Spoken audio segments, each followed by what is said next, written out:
Okay, well, welcome back. Let's kind of think about where we've been through the first two videos. On video one, went through kind of the algebraic process for converting from general form to standard and how to make it into a graph. And I left you with the question about finding the focus, the directrix, and the eccentricity of this parabola. Well, one thing we know for sure is the eccentricity is 1 because all parabolas have, by definition, have an eccentricity of 1, but where to place the focus and directrix on this particular parabola?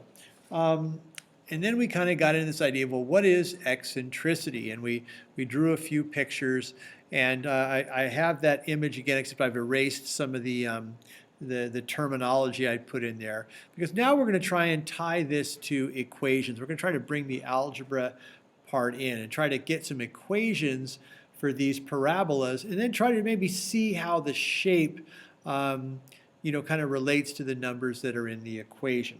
So here what I've done is I've taken our first parabola, and I'm going to say let the directrix be the x-axis, and let's have the axis of symmetry be the y-axis. So I've got a parabola that's kind of centered pretty well on the axes. Now the vertex is right here at 0, 2, and it kind of is heading upward like this. We're going to try and design an equation for this parabola. So let's think a bit about this. It's the standard parabola is again 1 unit, and then if I go 2, 4, 2, 4. So again, this is kind of the standard parabola, the parent graph, if you will. And this graph has been transformed, okay, to kind of make this image right here. And so the easy thing is to say, okay, well, it's been lifted up two spaces. So there's a vertical dilation of 2 units, and then there hasn't been any kind of a horizontal translation at all. Pardon me, I think I said dilation, I meant translation up 2 units. And so if we look at the sort of the parent graph of y equals x squared, and we realize, okay, we just lifted this up 2 units. So right now we're at y equals x squared plus 2, and that would place our vertex right there. And so we're looking at the parabola now after lifting it up 2 units and saying, well, okay, well, that's great. We've got the right vertex, but this graph's a lot wider than the other ones. So now we're going to think about a dilating factor as far as what is going on here in terms of dilation. Now, of course, the dilating factor, let's kind of make this a little more formal. Let's put this into vertex form. I'm just going to call this a x minus 0 squared plus 2. That way we can kind of see the clear vertex here. And really it's just a matter of figuring out the dilating factor. And so if I go over 1, well, I'm really not sure how far up I went here. If I go over 2, well, I'm really not too sure about that either. I want to pick a point where let's see, 3, I'm not sure. Now if I go over 4, I go up 2. That one I know definitely is over 4, up 2. Well, let's think about in the standard parabola with no dilation at all. Over 4 would mean going up 16 units, so way up here. And realize, okay, well, instead of jumping up 4 and 16, we've only jumped up 2 units. In other words, this thing has been kind of, dilated by a factor of 1/8, okay, with respect to the axis. So it's basically been brought down by a factor of 1/8. Could this be the equation?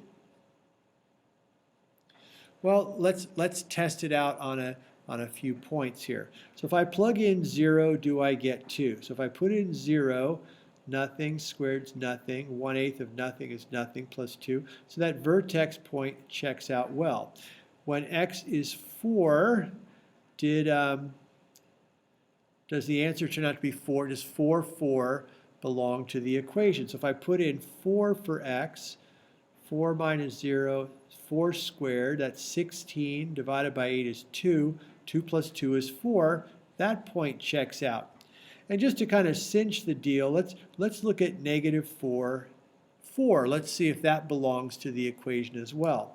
So if I put negative 4 in for x, negative 4 minus 0 is negative 4, squared is 16, divided by 8 is 2, 2 plus 2 is 4. So here we have an equation for this parabola that's in red right here. 1/8 x minus 0 squared plus 2. I guess the only question would be then, okay, does this 1/8 number, does that somehow fit into this? Now again, we kind of got lucky. We kind of found a dilating effect of 4 and 16 and realized, well, 1/8 of that takes us down to 2. But let's look at a few others and maybe we can spot kind of a trend or pattern in this. So I'm going to slide down now to this parabola right here.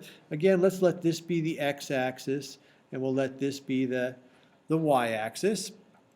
And again, the standard parabola, which is 1, 1, 2, 4, 1, 1, 2, 4, would look like something like this. Okay, that's sort of the generic parabola.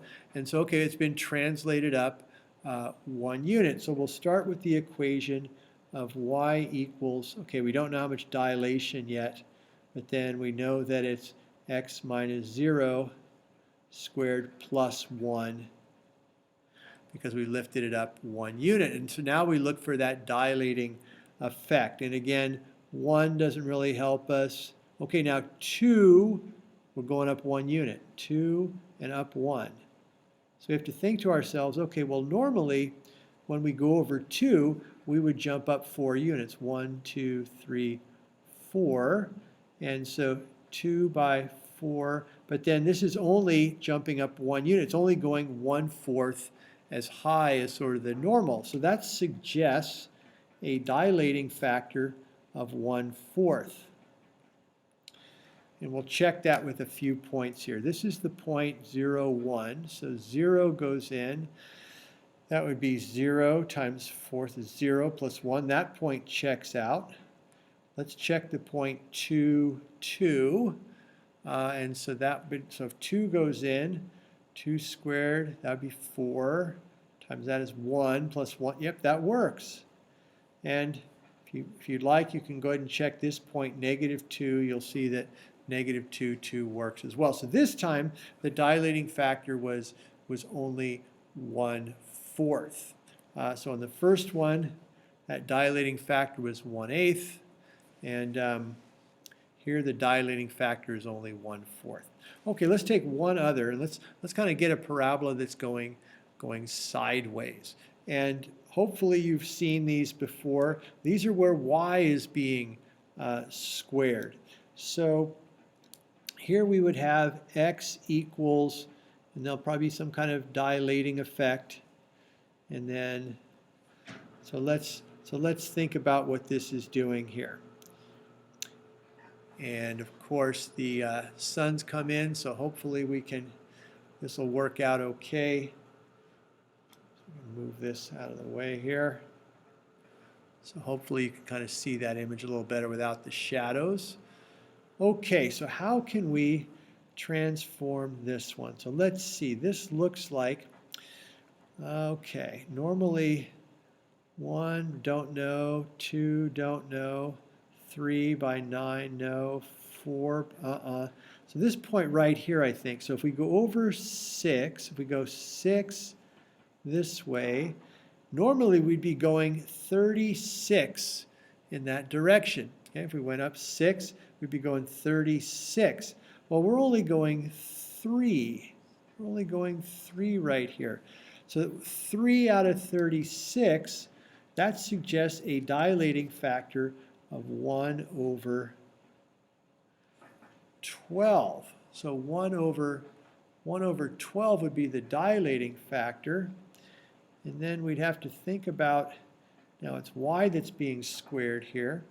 So let's see, we went to the left 3 units, right? The normal parabola for x equals y squared is actually kind of going this way. So we've got a few things going on here. This one got flipped over, so this is probably a negative right here to kind of flip that over the axis. And then we've got this horizontal dilation, or pardon me, translation of 3 units. So we've kind of flipped it around. And then we've kind of brought it 3 to the left. So this is the point -3, 0. So that must mean -3 and then 0. And so let's check and see if that works. Let's take a few points. If I take now here, it's probably easier to take the y first and see if we get a certain x. So if y is 0, nothing squared is nothing, times the 12th is 0 minus 3. So x is -3. That one checks. So then we have a point over here. Now this is -6, 6. -6, 6. So when y is 6, the question is, will x be -6? So when y is 6, 6 minus 0, 6. 6 squared is 36. Times -1/12, that would give us -3. Minus 3 does give us -6. So it appears that we've got the correct equation for here. So now it's a matter of going, okay, this multiplier, this dilating factor here, does it relate to anything in the diagram?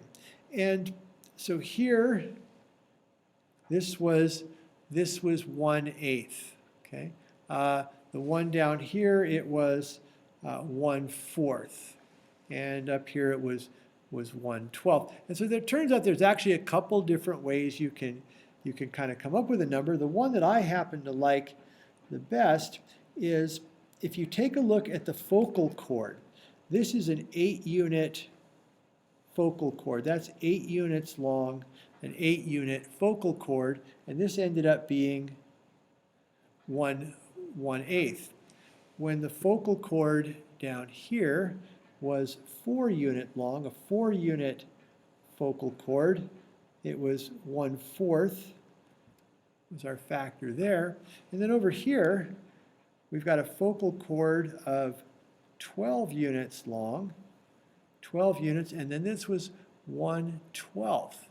And so there's a nice little reciprocal relationship between the length of the focal chord, and its reciprocal ends up being this multiplier or dilating effect out here. Of course, you can get this by looking at it the other way of kind of thinking about, again, how much dilation has changed. I mean, I happen to feel that the focal chord one's a little easier to remember. So now on the next video, we're going to go ahead and try to apply that to the problem that I gave you at the outset. So thanks for watching.